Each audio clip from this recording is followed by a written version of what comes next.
The crazy emerald miner from South Africa's apartheid days, he's done it again.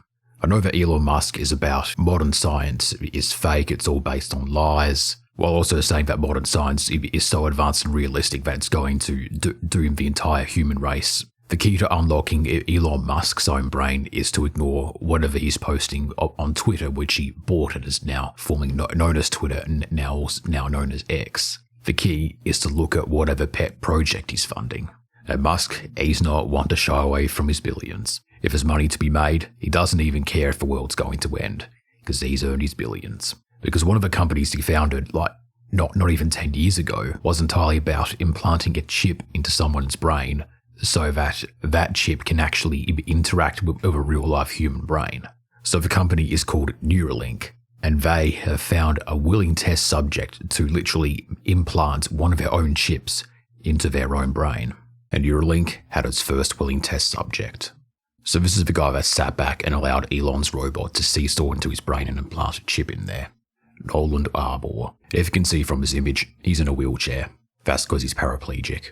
He was an athlete, went to Texas A&M, which I think is Texas's largest university, was an athlete there, and he became some kind of Christian camp counselor, and that's when he had a diving accident.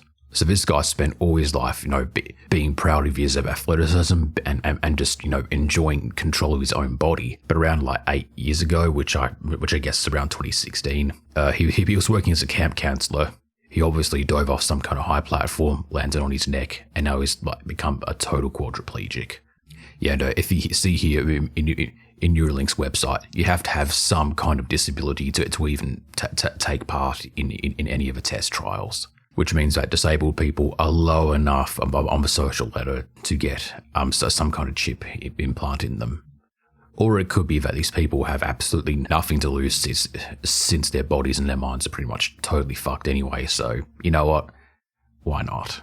Could the successful implant of a brain chip into Nolan Arbor be the first step to a true augmented reality utopia, wonderland, or an augmented reality dystopia? We don't know yet. Okay, so the surgery was successful and, Nolan's still alive. So what can he do with his newfound powers? Can you explain a little bit just to people who maybe don't have any context on this field or what's going on here? How are you able to actually move the cursor? Yeah, so we started out with trying out a few different things.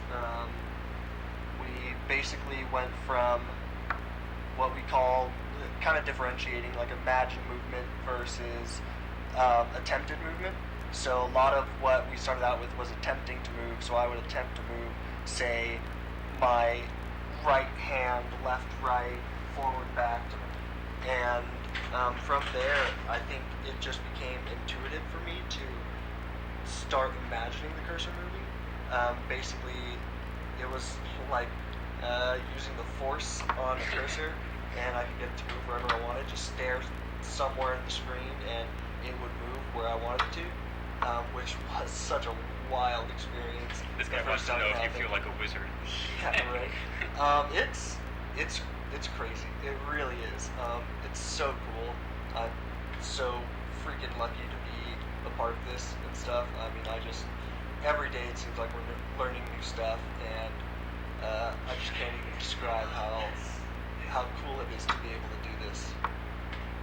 Neuralink showing us right now is that he can only play online chess with it, using his eyes and his mind to move the pieces. You could say it's fake, but Neuralink was actually FDA approved. That three-letter agency, one of the biggest and scariest of all. Just to get anything FDA approved is a nightmare. Which, if it's since they're handling food and medicine, I say go nuts. The FDA are so cautious that they won't even allow certain types of medications through just because it might cause a headache. What do you mean FDA approved? I don't sell medical products. The pink sauce is not a medical product. The pink sauce don't contribute to your health. I never said that. Did I? But the FDA did approve Neuralink for human test subjects. Somehow, they managed to prove to the FDA that inserting a chip into someone's brain can be done, and it can be done safely. Because Nolan Arbor, he's still alive. So we can put computers in brains now. Not to take away from what Neuralink have done for Mr. Arbor. I mean, the guy's only been able to control his brain and his neck and maybe his face muscles for, nearly a decade of his life. But if that's all we're going to use computers and brains for, then, well, hey, that'd actually be amazing. But that's not all we're going to use brain chips for. Because once again, it is literally just a little mini computer that is interacting with your brain. If you control the software, you can control someone's brain. Eventually. Right now, Neuralink can really only master like simple thought movements and patterns and stuff like that. But since a microchip is literally just a computer inside your brain, so let's just say that there's a guy you don't really like. He's annoying, his favourite band is 21 Pilots, and he just fucking hates his guts. To you, his very brain is annoying. Well, with the help of Neuralink, you can simply just knock him out. Wheel in one of those little robots to cut open his brain, insert a chip in there, sew him up. And that little software that you installed in the chip is going to do its job to remind him constantly that his haircut is shit. All the time.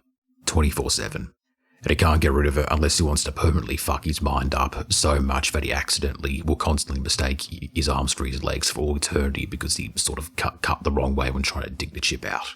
And he's going to do the same to you.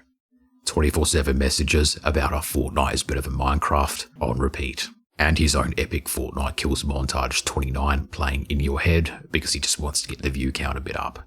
All those thoughts invading your wank sesh. Because Fortnite is now apparently better than Overwatch. At least that's what the voices in your head tell you. Only thing you can really do is go into hiding and just let the battery drain. Until you accidentally enter a wireless charging zone.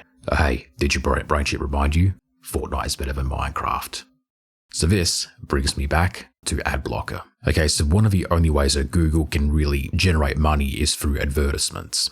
Advertisers pay them to advertise their stuff, Google collects the revenue, and well, with like computers and phones, people have figured out how to install their own ad block because, ads are ridiculously intrusive and they take up so much bandwidth.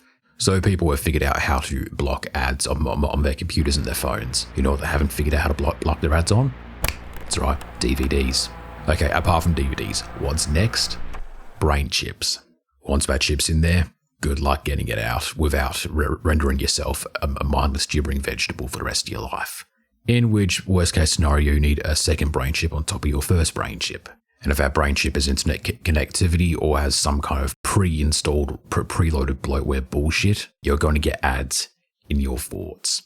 This stupid little intrusive thought about Taylor's shorts. She wore that one weekend being a little bit tighter and a little bit shorter than what she usually wears. It's brought to you by the National Australia Bank. NAB. More than money. So, uBlock, you've got a job to do. Those boffins that you hire to block ads, they've got a new job to do. Block ads for chips in your brain. We're really going to need it when the time comes.